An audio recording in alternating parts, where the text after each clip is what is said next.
If someone offered you $500,000 for your land today, but it could be worth $2 million with the right approvals, would you want to know how? Today, let's talk about the massive value difference between raw and entitled land and how understanding it could make you a fortune. So, what exactly is raw land? Think of it as a blank canvas.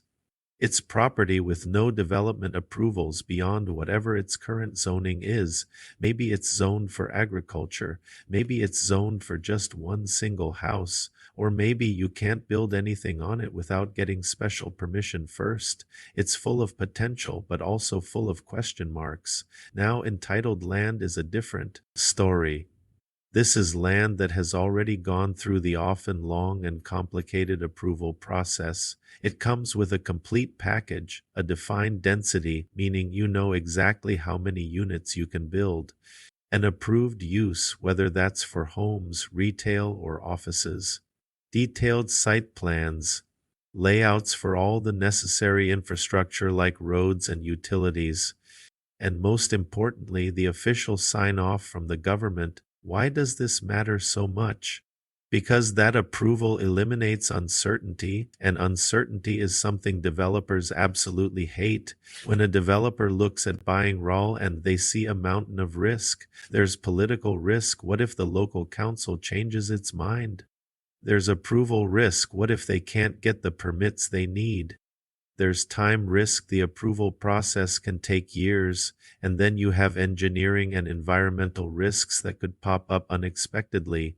All of this risk means they have to offer a much lower price to make the deal worthwhile for them. But when they buy entitled land, most of that risk is already gone.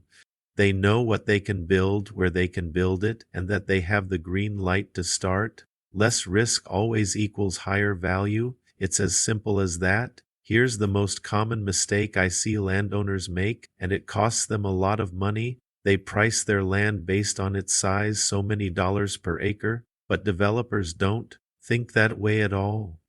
They price land based on the number of approved buildable units. A 10-acre plot isn't just 10 acres to them. It's the potential for 120 townhomes or 50 single-family houses. These are two completely different ways of calculating value, and that's where the huge price gap comes from. So if you own a piece of land and you have only ever thought about its value in terms of acreage, it's time for a new perspective. You need to evaluate whether it could be entitled for a higher density or a more valuable use. You might not just own 10 acres of dirt, you might be sitting on a gold mine of 120 buildable units, and that is a very, very different asset. If you're curious to find out the true potential of your property, let's talk. You could be leaving millions on the table without even knowing it. Thanks for watching, and don't forget to like and subscribe for more insights into the world of real estate development.